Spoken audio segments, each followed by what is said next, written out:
ঈদের নিরবিচ্ছিন্ন যাতায়াতে পদ্মা সেতুর সুফল পাচ্ছে দক্ষিণাঞ্চলের ২১ জেলার মানুষ। ঢাকা বরিশাল মহাসড়কের ফরিদপুরের ভাঙ্গা থেকে পটুয়াখালী পর্যন্ত সড়ক অপ্রশস্ত হলেও নেই কোনো যানজট। মাদারীপুরের মোস্তফাপুর থেকে বিস্তারিত তুলে ধরেছেন প্রতিনিধি জহিরুল ইসলাম খান।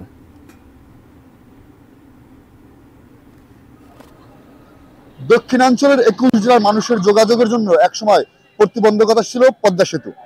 শিমুলিয়া কাঁঠালবাড়ি নৌ রুটে যে ফেরিঘাটে যে ভোগান্তি ছিল মানুষের, যানজট, বিশেষ করে ফেরি পারাপারের অপেক্ষায় যানবাহন থাকতো, সেই প্রভাব কিন্তু থাকতো মহাসড়কগুলোতেও। এই দক্ষিণাঞ্চলের ২১ জেলার মানুষ এখন পদ্মা সেতু নির্বিঘ্নে পার হওয়ার পরে ঢাকা বরিশাল মহাসড়ক হয়ে ঢাকা খুলনা মহাসড়কে বিভিন্ন জায়গায় কিন্তু যাতায়াত করতে পারছে নির্বিঘ্নে। সেই আগের যানজটের পরিস্থিতি কিন্তু এখন আর নেই।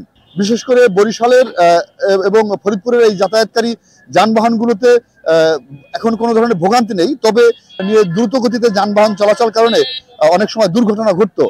এবার কিন্তু কোনো দুর্ঘটনার খবর এখন পর্যন্ত পাওয়া যায়নি। ঈদে ঘরমুখী যাত্রীরা নির্বিঘ্নে যাতায়াত করতে পারছে এবং তবে স্থানীয় সচেতন মানুষজন দাবি করছে যে এই সামনের দিনটিতেও যাতে কোনো দুর্ঘটনা না ঘটে, এখানে যাতে গতি নিয়ন্ত্রণে থাকে সেই ব্যাপারে ব্যবস্থা গ্রহণ করে এবং মহাসড়কে যাতে নসিমন, ভটভটি, ভ্যান, অটোরিকশা সহ ইজি বাইক এইসব যানবাহন চলাচলের ক্ষেত্রে কিছুটা সীমিত করতে পারলে, নিয়ন্ত্রণ করতে পারলে যে এই অঞ্চলের যে দ্রুতগামী যানবাহনগুলো আছে সেই যানবাহনগুলো কিন্তু নির্বিঘ্নেই ঈদে ঘরমুখী যাত্রীরা যাতায়াত করতে পারবে।